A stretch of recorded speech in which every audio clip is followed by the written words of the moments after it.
Halo Sagittarius, selamat datang dan terima kasih sudah mampir. Semoga kamu dalam keadaan sehat. Ini adalah general reading untuk bulan Mei. Kita akan lihat apa yang kamu perlu tahu di bulan Mei ini ya. Kayak aku mendapatkan vibe gitu. Ada hal-hal tertentu yang mungkin gak berjalan seperti maunya kamu, tapi itu akan membawa ke suatu tempat untuk kamu manifest jenisan kehidupan yang akan lebih fulfilling buat kamu, dream life kamu gitu ya. Atau kamu ketemu seseorang yang beneran pas buat kamu, atau jenis pekerjaan yang lebih berbicara di hati kamu ya. Oke, mari kita bahas dulu dari tema besar kamu adalah Hierophant. Ya, Hierophant itu pertama berbicara pernikahan, komitmen, struktur sesuatu, belief system atau sesuatu yang udah berjalan sekian lama gitu. Jadi mungkin ada hal-hal yang ber, beredar di sekitar tema-tema ini ya. Jadi mungkin sesuatu tentang pernikahan, komitmen kamu pada sesuatu hal, atau kayak um, melihat kembali belief system kamu, mereview kembali gimana perjalanan keimanan atau keagamaan kamu ya. Lalu yang jadi tantangan kamu adalah Chariot. Sebenarnya ini bukan tantangan sih, crossing energy itu bisa jadi sesuatu yang jadi tantangan, tapi bisa jadi juga sesuatu yang akan membawa kamu melejit lebih jauh kalau kamu tahu gitu menavigasi energinya seperti apa. Karena Chariot itu adalah ketika hati pikiran sinkron dan kamu tahu kekuatan pikiran kamu, keadaan akan berprogres dengan cepat. Chariot juga berbicara tentang momentum pergerakan, atau kalau misalnya keadaan selama ini stagnansi gitu, kamu dalam apa ya, dalam momen untuk mengambil momentum itu untuk keadaan whoosh gitu melejit ya dengan Chariot. Cuman ketika energi yang satunya adalah ketika kamu nggak tahu atau merasa stagnan atau nggak bisa bergerak atau ada yang nggak sinkron nih antara hati dan pikiran kamu. Kayak di satu sisi kamu mau bergerak, di satu sisi kamu mau ngambil keputusan, kamu punya visi, mungkin ada yang menahan kamu. Entah hati kamu merasa nggak yakin atau ada orang-orang, situasi yang sepertinya nggak align nih sama visi kamu jangka panjang. Lalu di alam bawah sadar kamu adalah, nih lihat kan, ada sangat ingin kamu untuk bergerak, sangat ingin kamu keadaan berubah, berprogres gitu. Karena di alam bawah sadar kamu itu adalah Six of Swords, ini adalah energi pergerakan ke tempat yang lebih baik. Kayak kamu punya visi untuk suatu tempat, entah itu lebih baik, lebih ngademin hati, lebih pas buat hati kamu, atau lebih baik in general yang lebih apa ya, lebih fulfilling gitu buat kamu. Six of Swords dan juga angka 6 itu kan setelah angka 5 angka transisi, dan Five of Swords itu kan angka konflik biasanya ya. Mungkin itu tadi ada semacam argumen, ada perbedaan pendapat, ketidaknyamanan yang perlu kamu lewatin untuk kamu beneran tuh bisa mengambil keputusan ya, bergerak ke suatu tempat yang kamu tahu bakal lebih baik buat kamu gitu.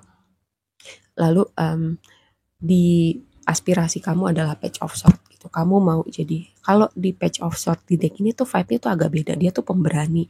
Dia tuh kayak jalan aja dulu, nantinya belakangan. Yang penting spontan. Kalau di deck ini ya khususnya, kalau di deck lain tuh biasanya lebih waspada, lebih hati-hati, lebih ngumpulin informasi dulu, lebih cari tahu dulu. Tapi kalau di deck ini tuh vibe-nya kayak lompat aja dulu, nyebur aja dulu gitu ya. Jadi ini mungkin sebuah konfirmasi buat kamu untuk gak overthinking, atau ini belajar buat spontan dengan kalkulasi tentunya.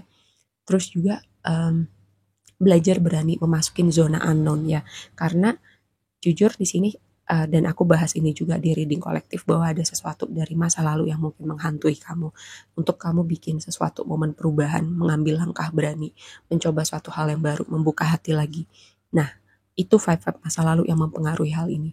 Nih, makanya di waktu lampau tuh ada Queen of Swords ya. Ini adalah harusnya Queen of Swords itu adalah energi orang yang tegas, cerdas, bisa melihat dengan jernih dari kabut-kabut di pikiran gitu. Tapi karena ini posisinya di waktu lampau, bisa jadi ya versi diri kamu yang kuat, cerdas, berani, dan bisa berpikir dengan jernih itu lagi nggak ada nih, atau lagi chaos, atau lagi kabut pikirannya. Atau bisa jadi karena Queen of Swords ini adalah energi orang yang apa ya, yang kuat karena dibentuk dari kekecewaannya. Bisa jadi kamu jadi versi diri kamu yang sekarang karena kamu udah melewati banyak kekecewaan, atau gak banyak, cuman satu tapi berasa banget gitu ya. Makanya di energi di waktu yang akan datang tuh ada Five of Cups, menengok ke belakang, penyesalan, kekecewaan, dan mungkin nengok ke belakang bisa dalam artian kayak mengevaluasi, gue belajar apa ya waktu itu, atau membuat skenario seandainya seperti itu. Jadi Five of Cups tuh bisa dua artiannya. Kayak misalnya seandainya waktu itu gue nggak sama dia, seandainya waktu itu gue nggak melakukan hal ini, seandainya begitu. Dan aku selalu bilang itu semua tempatnya udah di belakang. Setidaknya kamu udah belajar sesuatu dari hal itu. Yang bisa kamu rubah adalah langkah kamu sekarang. Gimana kedepannya kamu jadi sosok yang lebih baik lagi, atau bahkan gak mengulangin kesalahan yang sama sebisa mungkin ya. Karena sejujurnya tadi aku bilang kayak ada energi manifestasi, pergerakan, perpindahan untuk semesta membawa kamu ke suatu tempat.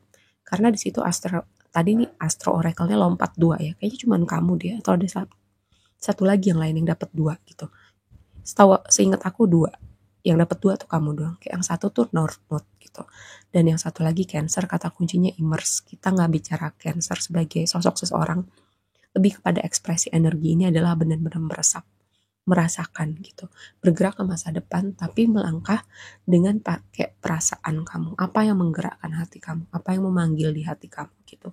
Kalau ada suatu mimpi yang benar-benar berbicara di hati kamu, tapi kamu nggak melakukan itu entah untuk alasan apa. Misalnya nggak praktikal, misalnya orang-orang di sekitar kamu menentang, misalnya nggak ada waktu. Nah, ini suatu momen untuk kamu benar-benar mengevaluasi apakah itu benar seperti itu faktanya, atau lebih kepada alasan yang kamu buat ke diri kamu sendiri karena kamu sebenarnya takut gitu, ada ketakutan yang perlu kamu bereskan.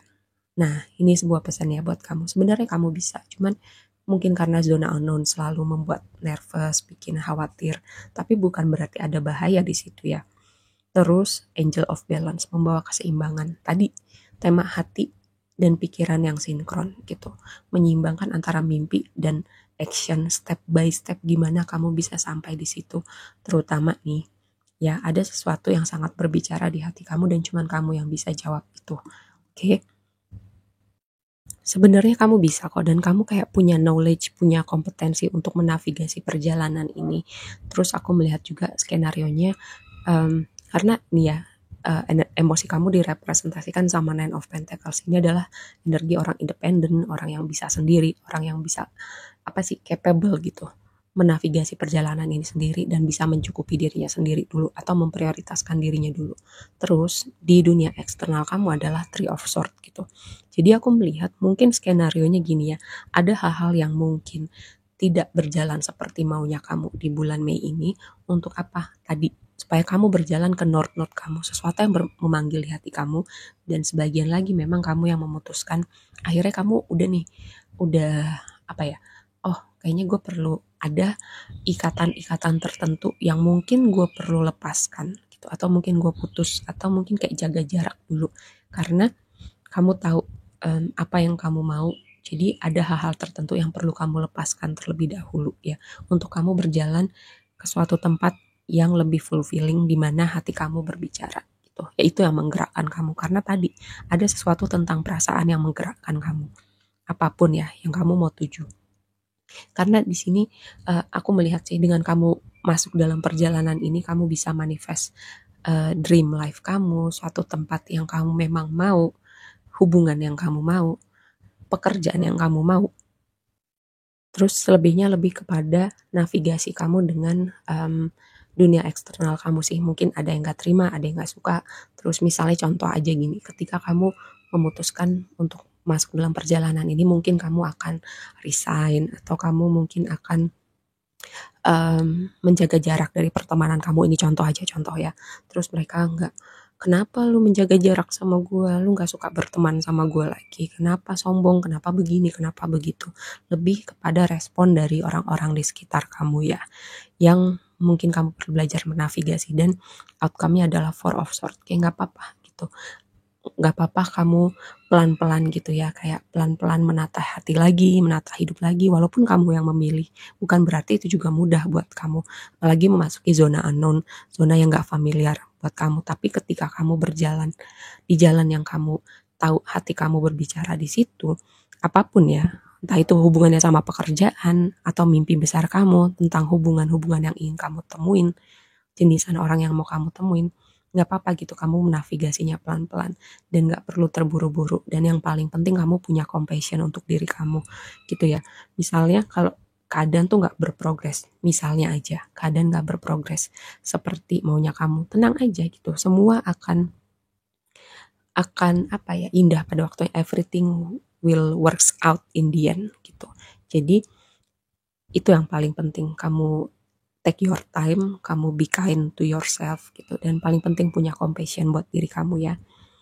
Dan jangan lupa kalau memang butuh sendiri, nggak apa-apa. Nikmatin dulu waktu sendiri, punya waktu untuk misalnya apa ya, melakukan kegiatan yang naikin mood kamu, atau punya waktu untuk kayak berefleksi kayak gitu, apa yang udah kamu lewatin, apa yang udah kamu pelajarin, dan langkah berikutnya tuh seperti apa.